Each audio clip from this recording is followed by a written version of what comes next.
The message hit at 2:41 p.m. Hey, just a heads up, the party's gonna be a little tight. Mia and I had to trim the guest list. Hope you understand. No hard feelings. That was it. No explanation, no apology. Just a surgical text from Ryan. Alex stared at it, not quite understanding what they were reading. This wasn't just a casual barbecue. It was a full-on, catered, family-thrown, banner over the driveway welcome home party for Ryan. The golden son. The army sergeant. The comeback kid. A week ago, Alex had been on a Zoom call helping finalize the color scheme for the balloons. Before that, they were the ones who designed the digital invitations and helped Mia write the caption for the Instagram teaser. And now, they were trimmed. No warning. No. Can we talk? Just a cold slice from someone who had once cried on the phone at 3 a.m., saying, "You're the only one in this family who sees me." At first, Alex laughed, the kind of laugh that sounds like static. Then they picked up the phone and called their dad. He answered on the second ring, voice relaxed like nothing had happened. "Hey, kiddo. What's up? I'm not invited?" Alex said. A beat of silence. "Oh. You heard. I read it.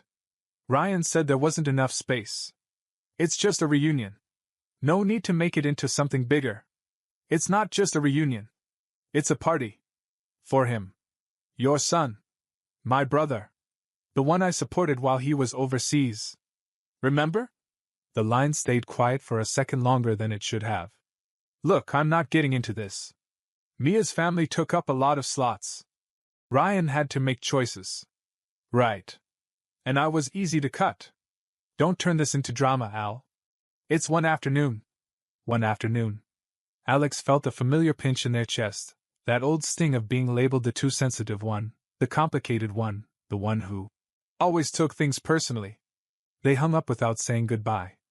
It wasn't rage. Not yet. Just this eerie calm, the kind that creeps in after disappointment has stopped surprising you. They sat down at their desk and opened their calendar. That Saturday had been blocked off for months. Now it was blank. They didn't fill it with a pity scroll or a bottle of wine. Instead, they opened a travel site and booked something that would sting just the right way. A private lodge in Breckenridge. Mountain views. Fireplace. Robes that probably cost more than Ryan's party DJ. First-class flight. Let them throw their party. Let them smile in the photos and toast with fake gratitude. Alex would be in the snow, phone off, living a life that didn't require begging for a seat at a table they helped build. The airport was colder than expected. Denver's October air carried that early bite of winter. Alex stepped off the plane wrapped in a layered wool coat, scarf tugged up to their jaw, and a single carry-on in hand. No family waiting. No calls buzzing mid-walk. Just the silence they'd chosen. Their cabin sat tucked between two ridgelines near Breckenridge, half an hour from the main town. Snow had just started dusting the roads. The pine trees flanked the winding drive like guards, and the lodge itself, tall beams, stone hearth, glass walls, stood alone in the clearing like it had been waiting specifically for someone to say no to a family reunion. Alex set their bag down in the entryway, breathing in the clean, pine-scented air. They walked over to the fireplace, hit the switch. Flames curled to life behind the glass. A few hours later, they were soaking in the outdoor hot tub, snow falling around them, a glass of bourbon in one hand, and no one demanding anything on the other end of a phone. It should have felt petty. It didn't. It felt earned. They'd spent the last few years being the other one. Ryan got the spotlight. Alex handled logistics. When Ryan deployed, Alex kept the family calendar updated. When Ryan forgot their mom's birthday, Alex sent flowers with his name on the card. When Mia had a breakdown planning the engagement party, it was Alex who drove 3 hours with a cake and emergency decorations. No one ever saw that part. They just saw the smiling group photos. Now, no one would see this part either, the way the mountains opened up, the way the snow softened everything, the way Alex's heartbeat had finally slowed to match the rhythm of nothingness. Their phone buzzed once. Then again. Then 7 more times in 10 minutes. They dried their hands and checked the screen. Group text. Family party recap. It was filled with photos. Ryan grinning under a "Welcome home" banner. Mia is in a wine-colored dress, holding a cake. Dad raising a glass, cheeks flushed. Alex wasn't in a single shot. No mention. No. Wish you were here. It was like they had been erased. Another text came in, this time from Mom. Hope you're okay. We miss you.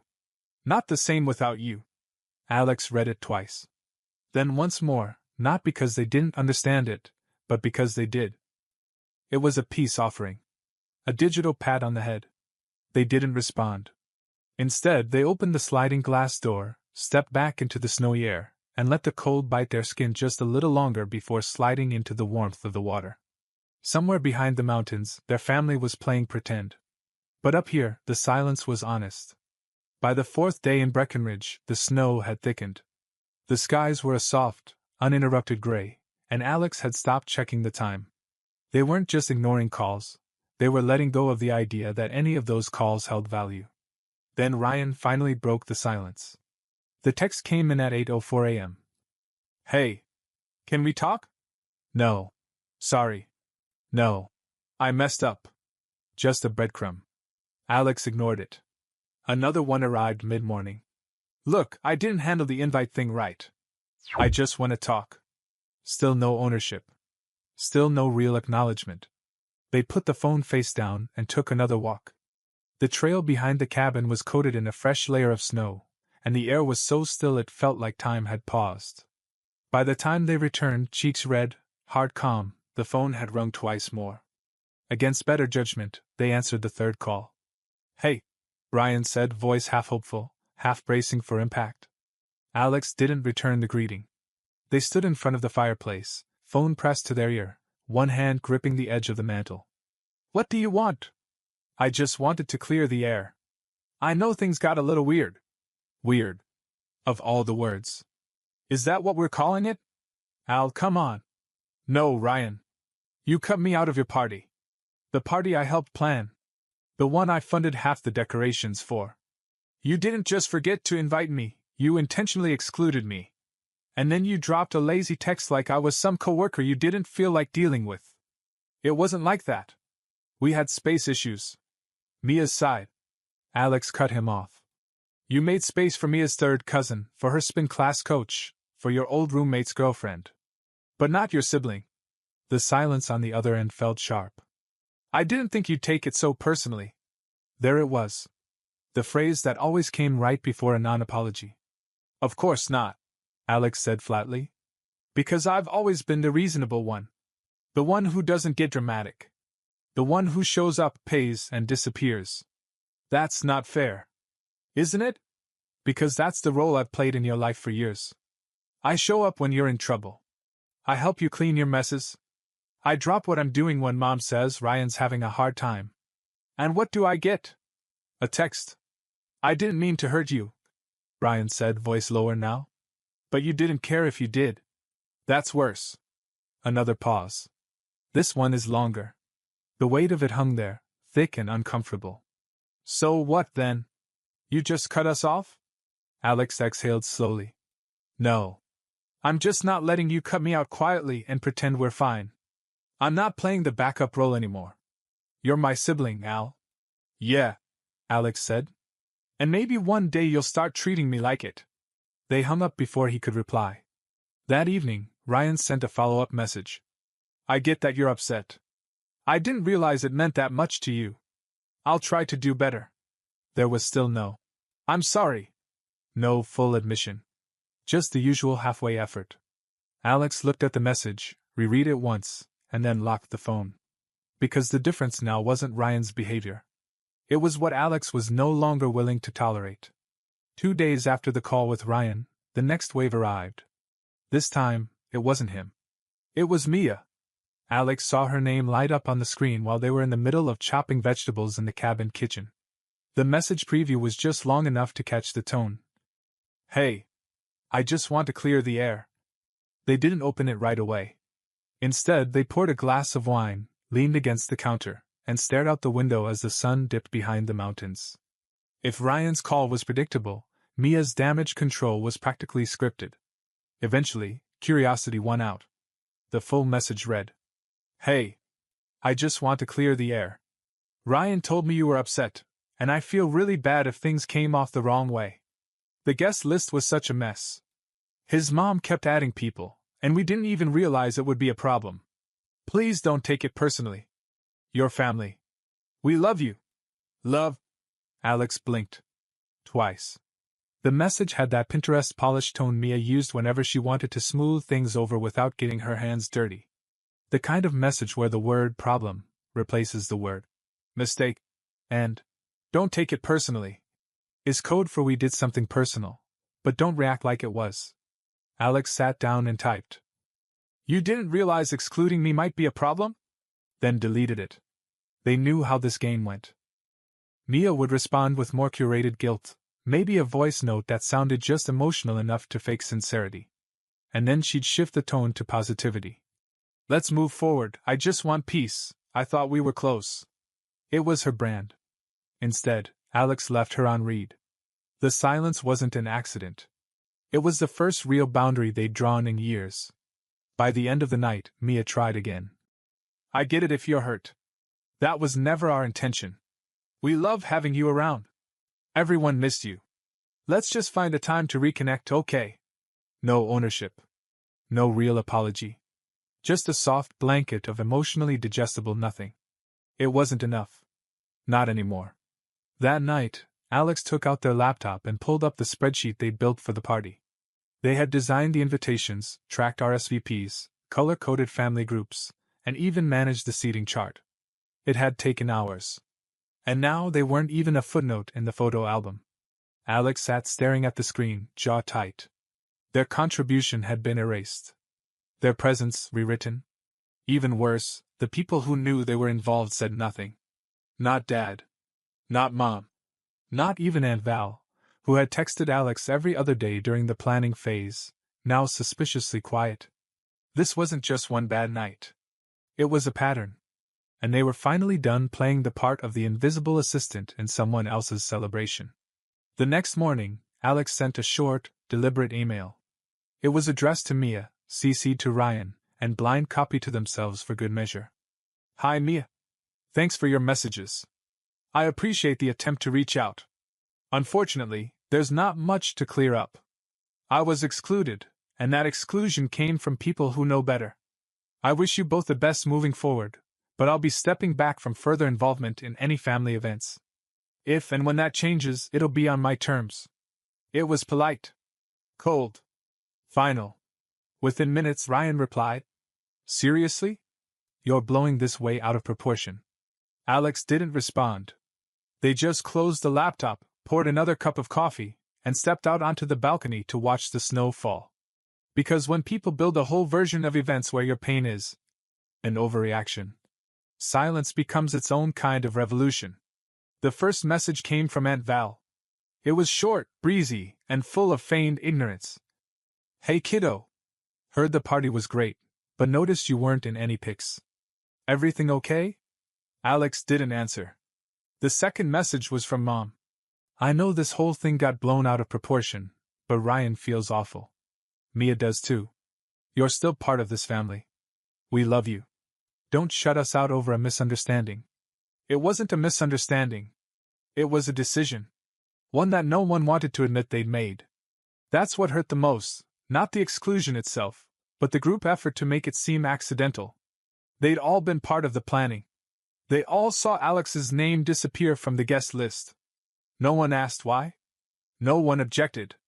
No one thought to pick up the phone. And now they were all watching Alex's silence like it was the problem. Ryan sent another message. Mom's really upset. She thinks she lost you. Alex read it, then scrolled through older texts. Not once in the months leading up to the party had Mom called to check in. Not during Alex's layoff. Not when they were in the hospital briefly for a stress-related condition. Nothing. But now, when the emotional consequences were uncomfortable, suddenly she cared. Alex finally replied. She didn't lose me. She gave me up. They didn't wait for a reply. There was nothing more to say. The following week, Alex returned home from the mountains. No party photos on the fridge. No text chains to catch up on. Just peace. A clean inbox. An unburdened to-do list. Then came the letter. A handwritten envelope, old-school cursive on the front. From Grandma Jean. Alex hesitated. They hadn't spoken much in the past year. Grandma had slowed down, and the family rarely mentioned her unless she needed help with groceries or prescriptions. Inside was a single-page note. Dear Alex, I don't know the full story, but I do know what I saw. You were the one who helped plan that party. I saw your name on everything. And then you weren't there. I asked your father where you were. He said it wasn't a big deal. But it is a big deal. Because you matter. You've always been the glue in this family. You were the one who remembered birthdays. You sent me soup when I was sick, even when no one else called. Whatever happens next, I hope you don't let this break your heart. Because some of us see you, even when the rest forget to look. Love. Grandma. Alex sat at the kitchen table, letter trembling in their hands. It wasn't a grand gesture. But it was real. And it was enough. They folded the letter and slipped it into the drawer next to their coffee filters. A quiet reminder that even if a dozen voices tried to erase their place in the family, there was at least one person who refused to pretend they didn't belong. Later that night, Alex got one more message, this time from their younger cousin, Lena. Hey. Just wanted to say. I saw what happened. Everyone's pretending it wasn't personal. But we all know it was. Just know I'm with you.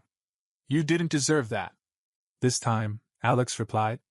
Thanks. That means more than you know.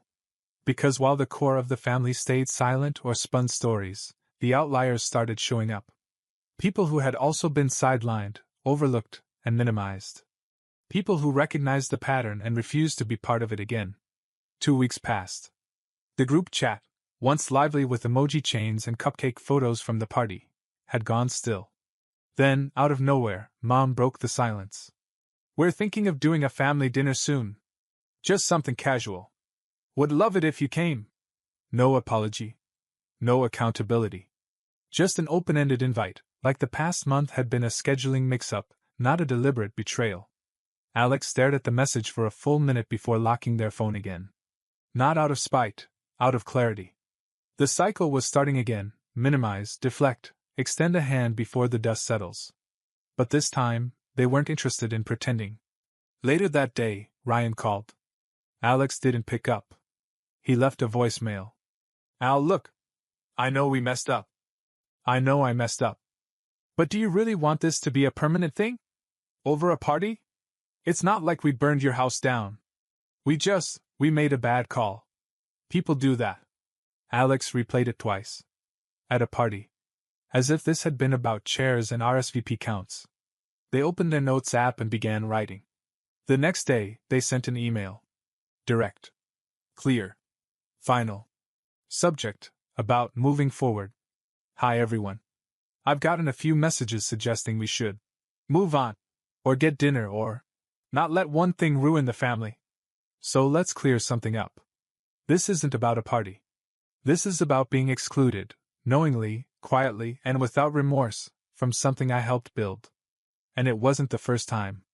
Over the years, I've played the role of organizer, buffer, helper, fixer, and not once have I felt like a valued member, only a useful one. I didn't get angry when you forgot to call after I was laid off. I didn't complain when I showed up with food for Dad's surgery and barely got a thank you. I stayed quiet because I hoped, deep down, that one day it would balance out. But this, being erased from a moment I helped create, broke the illusion. I'm not coming to family dinners. I'm not joining Zoom calls. I'm not playing the role anymore. You're welcome to reflect on that however you like. But for now, I'm stepping back. Fully. They hit send. And this time, they didn't sit around refreshing their inbox for replies. That weekend, Mia messaged one more time. I wish you'd reconsider. Ryan's trying. We're all trying. You're punishing the family over one mistake.